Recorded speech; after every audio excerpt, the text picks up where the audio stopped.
আমাদের সমাজে, বিশেষ করে বাংলাদেশে, অ্যানিমিয়া শুধু একটি চিকিৎসাগত অবস্থা নয়, বরং নারী ও শিশুদের জন্য একটি ব্যাপক জনস্বাস্থ্য সংকটে পরিণত হয়েছে। সর্বশেষ তথ্য অনুযায়ী প্রতি ২ জন গর্ভবতী নারীর মধ্যে একজন, প্রায় প্রতি ২ জন স্তন্যদানকারী মায়ের মধ্যে একজন এবং প্রতি ৫ জন কিশোরীর মধ্যে ২ জন অ্যানিমিয়ায় আক্রান্ত। এই সংকট আমাদের সমাজকে কিভাবে প্রভাবিত করছে এবং এর চিকিৎসায় কি কি চ্যালেঞ্জ রয়েছে তা নিচে বিস্তারিতভাবে তুলে ধরা হলো। সাম্প্রতিক ২০২৪ গবেষণাগুলো বাংলাদেশের গ্রামীণ বাস্তবতার একটি কঠিন চিত্র তুলে ধরে।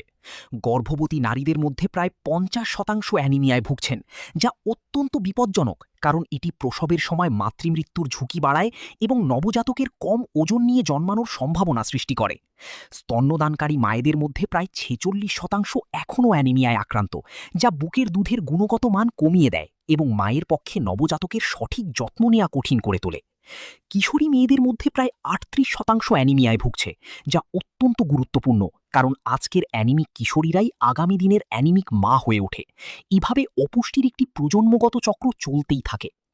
শারীরিক দুর্বলতার বাইরে অ্যানিমিয়ার আরও কিছু গভীর সামাজিক ও অর্থনৈতিক প্রভাব রয়েছে। গবেষণায় দেখা গেছে প্রায় ২৬% পরিবারে মা ও সন্তান একসাথে অ্যানিমিয়ায় আক্রান্ত থাকে, যা একটি প্রজন্মগত ফাঁদ তৈরি করে। অপুষ্ট মায়েরা অপুষ্ট সন্তানের জন্ম দেন। এছাড়া বাংলাদেশি কিশোরী বয়সে গর্ভধারণ অ্যানিমিয়াকে আরও মারাত্মক করে তোলে। ফলে প্রাপ্তবয়স্ক মায়েদের তুলনায় কিশোরী মায়েদের ও তাদের সন্তানদের মধ্যে গুরুতর অ্যানিমিয়ার হার বেশি দেখা যায়। গুরুতর অ্যানিমিয়ায় আক্রান্ত নারীদের ক্ষেত্রে, বিশেষ করে প্রসবকালীন জরুরি অবস্থা বা দুর্ঘটনার সময়, রক্ত সঞ্চালন জীবন বাঁচানোর জন্য অত্যন্ত জরুরি। কিন্তু আমাদের সমাজে এই ব্যবস্থায় দুটি বড় সমস্যা রয়েছে। প্রথমত, রক্তের ঘাটতি। বাংলাদেশে বছরে প্রায় ৯,৫০,০০০ ইউনিট রক্তের প্রয়োজন হলেও এর মাত্র ৩০% আসে স্বেচ্ছাসেবী দাতাদের কাছ থেকে, আর বাকি ৭০% রোগীর পরিবারকে সংগ্রহ করতে হয়। ফলে জরুরি মুহূর্তে স্বামী বা পরিবারের সদস্যদের দাতা খুঁজতে গিয়ে মূল্যবান সময় নষ্ট হয়। দ্বিতীয়ত, নিরাপত্তা ঝুঁকি। পরিবার বা পেইড ডোনারের উপর নির্ভরতার কারণে অপরীক্ষিত বা সংক্রমিত রক্ত ব্যবহারের ঝুঁকি থাকে, যা হেপাটাইটিস এবং এইচআইভির মতো রোগ ছড়াতে পারে। তাই বাধ্যতামূলক রক্ত পরীক্ষা অত্যন্ত গুরুত্বপূর্ণ।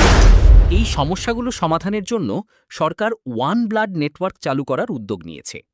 এই ব্যবস্থায় একটি কেন্দ্রীয় ডেটাবেস থাকবে, যেখানে ইতোমধ্যে ৩ লাখের বেশি রক্তদাতা নিবন্ধিত হয়েছে এবং সাধারণ মোবাইল ফোনের মাধ্যমে দ্রুত দাতা খুঁজে পাওয়া যাবে।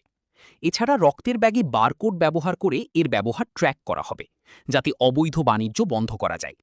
মোবাইল ভ্যানের মাধ্যমে বড় হাসপাতালগুলোতে রক্ত বিনিময়ের সুবিধাও থাকবে। এই পরিস্থিতিতে আমাদের করণীয় স্পষ্ট।